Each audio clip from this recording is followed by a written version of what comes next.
მე მეგობრებო, რომ იცოდეთ რას გადავრჩი. ეხლა წესით ცხვარი უნდა დავკლო.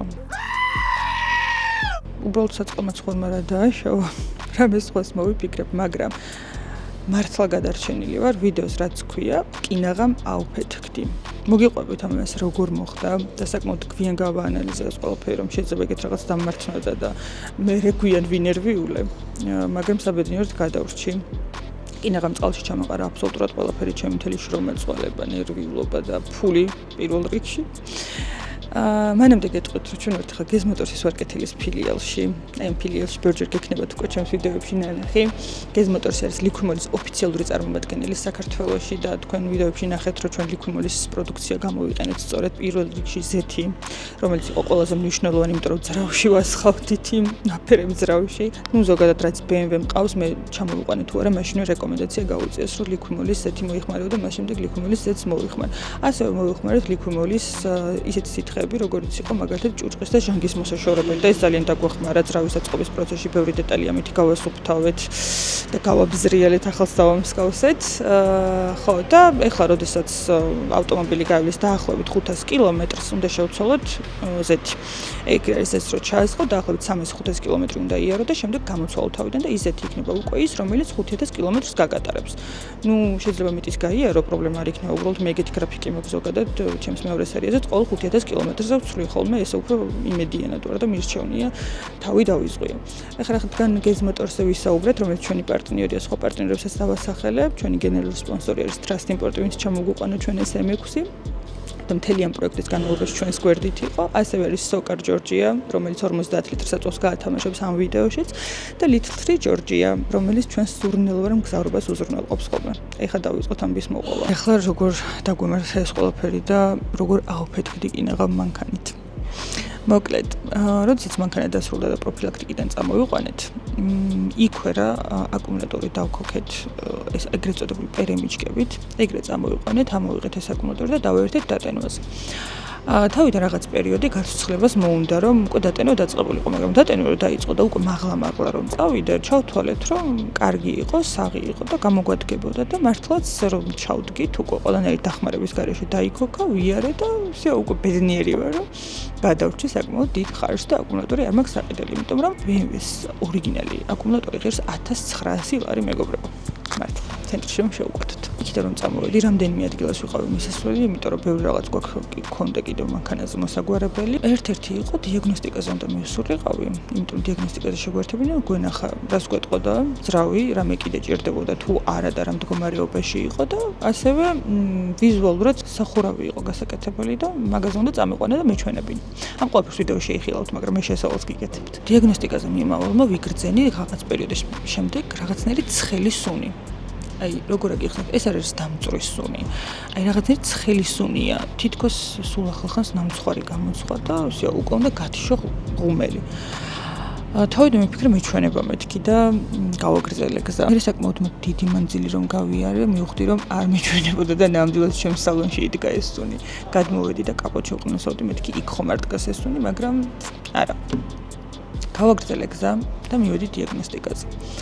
დიაგნოსტიკაზე რომ მივედი და ვინც დიაგნოსტიკას ატარებდა ის რომ მანქანაში ჩაჯდა პირდაპირ მითხრა რომ აკუმულატორი გაქვს შესაძლებელი ნახე როგორი სუნი დგასო. დიაგნოსტიკა გავუკეთეთ, გავიგეთ ყველაფერი რა ჭირდებოდა მანქანას, ასე შემდეგ და ასე შემდეგ და იქიდან წავედი სადაც სახურავი უნდა გავაკეთო. ვიცოდი რომ აკუმულატორი იყო შესაძლებელი და გადაწყვეტილი მქონდა რომ მეორე დღესვე შევცვლიდი, უბრალოდ უკვე ის დრო იყო რომ ყველა მაღაზია დაკეტილი იყო და ფიზიკურად ვერ შევიძენდი და ეს ყველაფერი მეორე დღისთვის გადავდი, მაგრამ ძალიან მივქარე რომ ეგ მანქანა საერთოდ დავძარი და იქიდან წავიყვანე. აღარ უნდა წავსულიყავ. ვიცოდი რომ სასწრაფო იყო, მაგრამ ეგეთი სასწრაფოც თუ იქნებოდა ნამდვილად არ მეკონა. მივდიოდი და ეს სუნი უკვე იმდენად მძაფრდებოდა რომ ბოლოს გზაში უკვე იმას ვფიქრობდი, ნეტავ ახლა დანიშნულების ადგილამდე შვიდობით მივაღწიო, არაფერი არ მოხდეს გზაში და მანქანას აღარ დავძრავ იქამდე სანამ ახალ აკუმულატორს არ ჩავდგავ. რომ მივიყვანე და მანქანა გავეჩერე იმ ადგილას, სადაც სახურავი უნდა გაკეთებულიყო, უკვე წამოსვლას ვაპირებდი და აი შინაგანმა ხმამ მითხრა, რომ ეხლა დაბრუნდი და ის აკუმულატორი გამოაერთე იქიდან. მივტრიალდი, ამბიც ვუთხარი, ვინც აკეთებდა სახურავს, რომ გთხოვ მეთქი აკუმულატორის ჩავხსნათ და ისე დავტოვებ მანქანას მეთქი. მითხრა რომ პრობლემა არ არის, ახლა ცოტა ხანში და ელექტრობას გათიშავს მანქანა, პრობლემა აღარ შეექმნება, არაფერი აღარ მოუვა, მაგრამ არა გეხვეწები, ჩავხსნათ ეს აკუმულატორი, აღარ დავტოვოთ თქო. იმიტომ რომ მე მინახავს ცოტა ხნის წინ ჩემს უბანში მოხდა ზუსტად მსგავსი რაღაც, გაჩერებული, გამორთული მანქანა, როგორ დაიწვა. ავხადეთ საბარგული და აკუმულატორს უკვე ბოლიასდიო და ფაქტობრივად იმდენად ცხელი იყო რომ საერთოდ ვერც შეეხო და ამ დროს მითხრა ბიჭმა რომ უი ეს მართლა უნდა გამოვაერთოდო. გამოვაერთეს ეს აკუმულატორი საერთოდ ჩავხსენით აბსოლუტურად ყველაფერი და შედარებით დამშვიდებული წამოვედი სახლში. ოღონდ შედარებით, იმიტომ რომ აი მეორე დილით ეკლებზე ვიჯექი მთელი ღამე და დილითაც მეთქი დილით უკვე ისე ვიყავი, რახან არ დამირეკა ეს ბიჭი მივიდა სამსახურში, რახან არ დამირეკა და არ მითხრა რომ შენი მანქანა უი დამწვარია. ესე იგი ყველაფერი კარგად არის თქო. ეს ამბავი რომ მამა ჩემს მოუყევი. თავში შემოირტყა ხელი კაცმა. მამა ჩემი ძალიან გაწონასწორებული ადამიანი. ვერ ნახავთ წყობილებიდან გამოსულს, გაბრაზებულს, არ არსებობს, მაგრამ აი მაშინ როგორც შემომხედა, ხანდახან თუ შეიძლება დამირეკე და რაღაც მკითხეო, მივხვდი რამდენად რთულად და სერიოზულად იყო ეს ყველაფერი. მოკლედ, ძალიან გადარჩენილი ვარ და მადლობა ღმერთს და სამყაროს ამისათვის. და ჩემს შინაგან ხმას, რომ იმ საღამოს ის აკუმულატორი იქ არ დამატოვებინა. ხო, ამისთვის აუცილებლად რაღაცას მოვიფიქრებ. სხვას არ დავგავ, მაგრამ რაღაცას საპირწონეს აუცილებლად გავაკეთებ. ეხლა მივიდივარ ლუქს ავტოში, მანქანა არის უკვე დასრულებული, ბრენდირებამდე მიყვანილი. მაგ კადრებს გაჩვენებთ ბოლოში, მანამდე გიტოვებთ, მანამდე კადრებს როგორ გავაკეთეთ ეს ყველაფერი, სახურავი როგორ გავაკეთეთ და ასე შემდეგ. ნუ გადაახვევთ, მაინც ნახეთ როგორ კეთდებოდა ეს ყველაფერი და ბოლოში იხილავთ როგორია მანქანა დასრულებული. მოკლედ ახლა მივყვეთ ქრონოლოგიურად რები უნდა გავაკეთოთ. კაი, ძრავის ნაწილს მოვრჩით, ძრავში ერთადერთი ორი რაღაც დაგვრჩა ჩასამატებელი, კულერის პომპა უნდა შევცვალოთ და ტურბინების პომპა. ეს დაგვიწერა დიაგნოსტიკა, მაგასაც შევცვლით ამ დღეებში და დარჩა დანარჩენი უკვე კოსმეტიკური რემონტი. და ახლა კოსმეტიკურ რემონტზე რას ვაპირებთ? ახლა ამ წუთას მოყვანილი ყავს მანქანა იმისათვის რომ ჭერი გავაკეთოთ. ჭერის კადრს განახევთ როგორ გამოიყურება. ამას აკეთებს ერთი ბიჭი, ანუ კომპანიასთან არ ვართ მოსვლები, ერთი კონკრეტული პირი არის. მე ვისაც დაგჭირდებათ და დაგაინტერესებთ საკონტაქტოს ყოველას მოგცემთ და შეგიძლიათ დაუკავშირდეთ და ინახავთ როგორ გააკეთებს, როგორი არის ახლა და როგორი გვექნება შედეგი. კიდევ რომ უნდა გავაკეთოთ, ხო, წინა ბამპერს შევღებავთ, იმიტომ რომ აქა-იქ დაზიანებულებია და მაინც კარგად რომ გამოიყურებოდეს, უმჯობესია რომ შეღებილი იყოს. თავის დროზეც როგორც ვატყობ შეღებილი არის და აქედან გამომდინარე ქარხნული არ არის. გავუკეთებთ პოლირებას მთლიან ავტომობილს იმისათვის რომ უფრო პრიალა და ლამაზი იყოს. ასევე ქიმწმენდა უნდა ჩაუტაროთ სალონში, უნდა აღვადგინოთ წინა სავარძლები, დახეთქილია ტყავი, ეს ბზარები აქვს გაჩენილი და ეს რო უფრო ლამაზი იყოს და უფრო ესთეტიური, ამისათვის გავაკეთებთ ამ ყველაფერს და რა თქმა უნდა გავუკეთებთ ბრენდირებას, ეს იქნება ბოლო ფინალური ნაწილი. ამ ვიდეოში გვექნება უფრო ეს აღდგენითი სამუშაოები, ბრენდირებაზე ჩავწერთ უკვე ცალკე ვიდეოს, იმიტომ რომ მოფიქრებული გვაქვს როგორც გითხარით ძალიან კარგი დიზაინი. ეხლა განახებთ როგორ გამოიყურება ამ ავტომობილის ჭერი. ნახეთ, ნახეთ.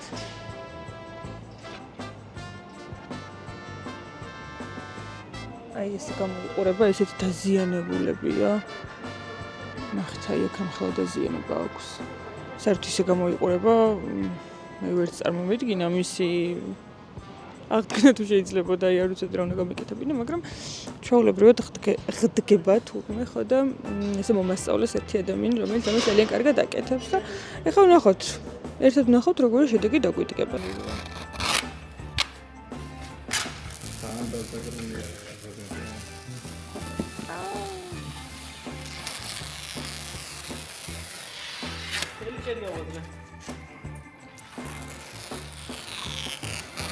და დამწორ ადამიანს რო ატყავებ და სასიამოვნოა, აი ეს შეგრძნება. მეც ვიზავე. ია, კაი შეგრძნება.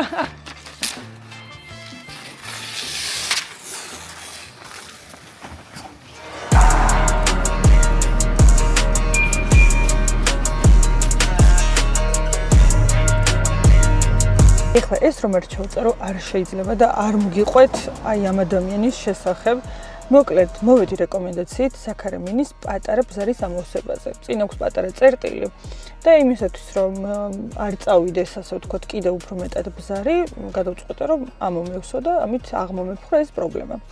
კაიროს 13 ნომერში ვარ. აქ მითხრას, რომ არის ერთი სპეციალისტი, რომელიც ძალიან კარგია, თან აქვს ცოცხალი რიგი და მოკლედ ხო წარმოგიდგენიათ, ახლა ცოცხალი რიგი აქვს, რამდენად კარგია და რამდენი ხალხი ყავს. მოვედი, ვაჩვენე ეს ჩემი დაზიანება და ადამიანმა პატიოსნად მითხრა, რომ ეს არის უკვე ასე ვთქვათ შეკეთებულია, ეს არის მაგის მაქსიმუმიო. ეს საქარე მინა არის ძალიან ძვირია, ძალიან ძვირფასი, აქ არ ციშოვება. და არავის არ დაუჯერო, ვინც გეტყვის, რომ მოდი ახლა ამას წებოს დავასხავ, ამას გავაკეთებ, გამოვასწორებ, აბსოლუტურად ყველა მოგატყუებს და უბრალოდ ფულის გაკეთებას ეცდებაო. ანუ ეს ადამიანი თვითონ მაგაზე მუშაობდა, მაგრამ პირდაპირ მითხრა, რომ ამ ყველაფერს ფული არ უნდა დამეხარჯა, ეს არის უკვე შეკეთებული არისო, როგორც ჩანს ამერიკაში გააკეთეს და ეს არის მაგის მაქსიმუმი, რაც კი შეიძლება გაკეთდეს, ამიტომ ტყუილად უნდა დახარჯო ფული. აღფრთოვანები და გაოცებული დარჩი ამ ადამიანის პატიოსნობით, როცა შეძლო, რომ ეხლა ეთქვა ჩემს, რომ კი, მოდი ახლა მე რაღაცას გავუკეთებ. ჩაეტარებინ რაღაც პროცედურა და გამოერთმე შესაბამისად ფული, მაგრამ არა. კაიროს 13 ნომერი, დიდი ეზოა, რო შემოხვალთ პირდაპირ მარჯვენა არის ეს ადამიანი, რო იკითხოთ, ყველა მიგასწავლეთ აბსოლუტურად. მოკლედ, როგორც იქნა მოვიდა ის ნაწილი ამ პროექტის, რომელსაც არანაკლებ ძალიან ველოდებოდი, როგორც ძრავის აწყობას. ხა რა თქმა უნდა, ძრავის აწყობას უფრო მაგრად ველოდებოდი, მაგრამ ამასაც არანაკლებ ეს არის მომენტი და ეტაპი უკვე, როდესაც ვიწყებთ ამ ავტომობილის ვიზუალზე ზრუნვას. ამისთვის მივდივართ ახლა ჩვენ ლუქს ავტოში, სადაც მე კი დაახლოებით მაქვს წარმოდგენა რა უნდა გაკეთდეს, მაგრამ ლუქს ავტოში შეაფასებენ, გვეტყვიან რა სჭირდება, კიდევ რამე ხომ არ სჭირდება, რაც მაგალითად მე არ მიფიქრია და მაგის მიხედვით შევთანხმდებით. სანამ ახლა ლუქს ავტოში მივალთ, მანამდე მოგიყვებით როგორია ამ ავტომობილის მართვის გამოცდილება და წინასწარ გეტყვით, რომ საკმაოდ იმედ გამცრუებელი. რა თქმა უნდა, ეს ხუმრობით, არანაირი მოლოდინი არ მქონია და წინასწარ ვიცოდი, რომ ავტომობილის ძრავი აწყობთ თუ არა, აპკატკაზე უნდა ვიყო მინიმუმ 3000 კილომეტრი და ვერც ძლიერ გაზს მივცემ და ვერც ვერაფერი, ანუ ვერანაირად ვერ შეიგრძნობ, რასაც ქვია ემს, მაგრამ მაინც უნდა ვთქვა, რომ საკმაოდ არაკომფორტული და არასასიამოვნო მისი ტარება და რატომ? არის ძალიან დიდი პირველ რიგში. ნუ ჩემ მეორე სერიდან ამაზე გადმოჯდომა იყო, აი არ ვიცი. ძალიან დიდი კონტრასტი, ძალიან გრძელია, სიგანეშიც ძალიან დიდია. პარკირება არის კატასტროფა, სადაც ჩემი მეორე სერით უმარტივესად ჩავპარკინგდები ხოლმე. აქ ამითი ძალიან მიჭირს წვალება, ეხლა ალბათ სანამ მივეჩვენ, მაგრამ ისედაც ეხლა დიდი მანქანის პარკირება გაცილებით რთული როა თბილისში. ეგ ცხადია ისედაც. და კიდევ რა არის? ახლა უყურეთ, აი მაგალითად შუქნიშანზე რომ ვდგავარ, გაჩერებული ვარ და აინთო მწვანე და უნდა დავიძრა. მე ხო ამას ძალიან ძლიერ გასვას ჩავაჭერ, ვერ მივცემ, რომ სწრაფად წავიდეს. ნელ-ნელა ვაძლევ, სანამ ეს დაიძრება სიმძიმე მანქანა და სანამ წავა, ძალიან ვიტანჯები. აი, ჯერჯერობით სიამოვნება არ მიგრძვნია მანქანის ტარებით. აი, უფრო ის არის ხო ხვდებით, აი რაღაცა ათრეული რო ყავს მანქანა და ის მანქანა მყავდა, მყავს როგორც აი ჩუსტივით რო გაქვს ჩასმული და სიო უკვე შენი რო აი შეხორცებული რო ყავს და ეს რაღაცა ჯერჯერობით აი სხვადასხვაგან ვართ რა. ის სხვა ცხოვრობით ცხოვრობთ, მე სხვა ცხოვრობით და ცოტა აი შეგვების პროცესში ვართ ერთმანეთთან და ხო, ჯერ სიამოვნება არ მიმიღია, აი ვალდებული ვარ უბრალოდ ვატარო და ეს კილომეტრები დავაწერიო, რაც შეიძლება მალე გაიაროს აპკატკა და მოჯდეს ძრავი კარგად და მალე შევიგრძნოთ ეს მანქანა ისე როგორც უნდა შევიგრძნოთ. ლუქს ავტო როგორც იცით არის დიდ დიღომში, როსტევანის პირველი შესახვევი ვქვი, მე მგონი ქუჩას. აი ტოიოტა თბილისთან რომ აუხვევთ, ახალ და საჯვარდინის მარცხნივ წახვალ და ძალიან მარტივი მისაგნებია, ძალიან კომფორტულია იმ თვალსაზრისით, რომ ერთ სივრცეში ყველაფერი ხა ძალიან მიხარია, რომ დავტოვებ მანქანას და ფაქტობრივად გამზადებულს ამოვიყვან. გაპრიალებულ, გაწყრიალებულ, დაბრენდილს და მე ერთადერთი ქიმწმენდაღა დაგვრჩება სალონში და სალონის სავარძლები აღდგენა, რაც ახლა ლუქს ავტოს არ აქვს ეგ სერვისი. ამიტომ სხვაგან გავაკეთებთ ამ ყველაფერს და უკვე всё დასრულდა და ამასობაში იმედია 3000 კილომეტრსაც სადღაც მივაღწევთ და ერთ კარგ ვიდეოს შემოგთავაზებთ ამის თაობაზე და აი ამასობაში მე მგონი იმედით კიდევა.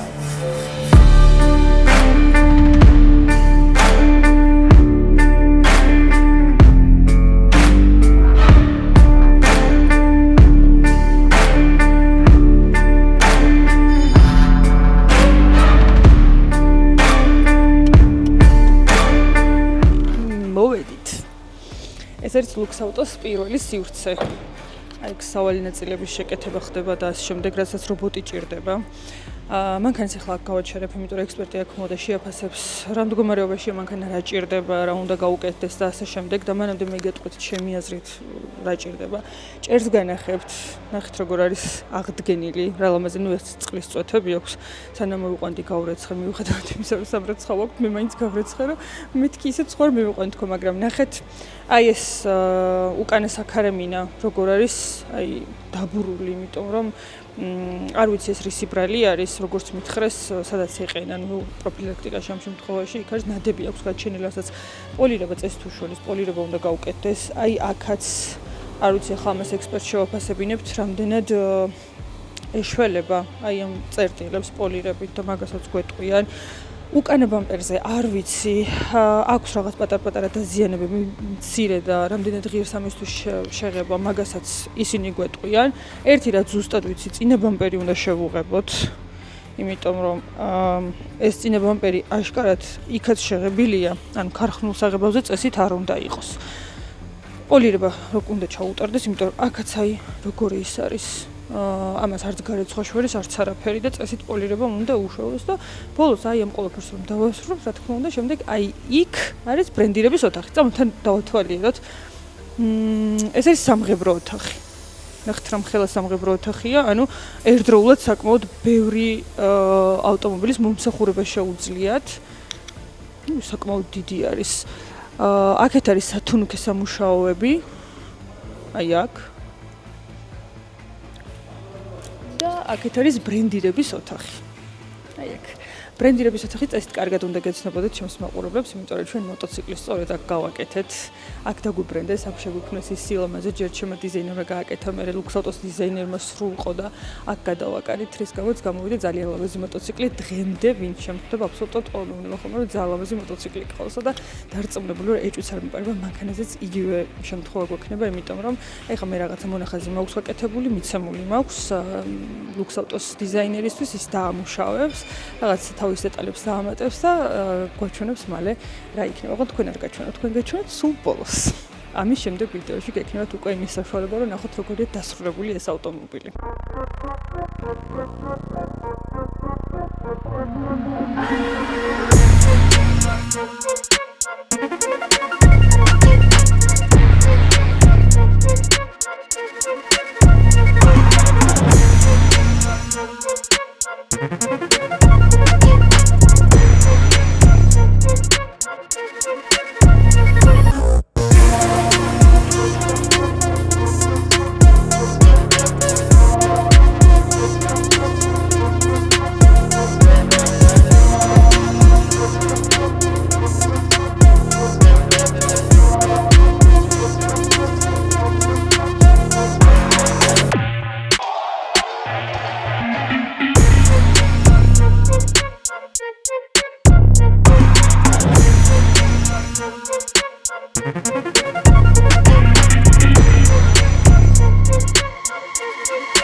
ნახეთ რა ლამაზი ყოფილა ჩემი მანქანა.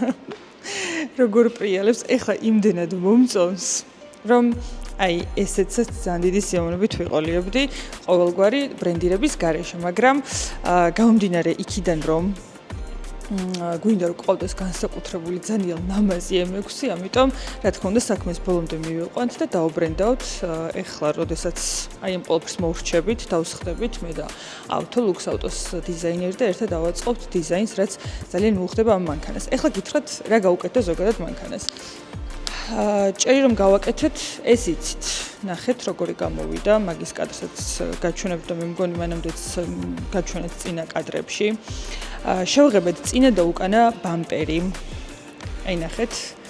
უკანა ბამპერი, არ ვაპირებდით საერთოდ უკანა ბამპერის შეღებვას რომ მოვედით, მაგრამ საბოლოო ჯამში გადაწყდა რომ შესაღები იყო, იმიტომ რომ საკმაოდ იყო შელახული, როდესაც გაირეცხა, უფრო კარგად გამოჩნდა.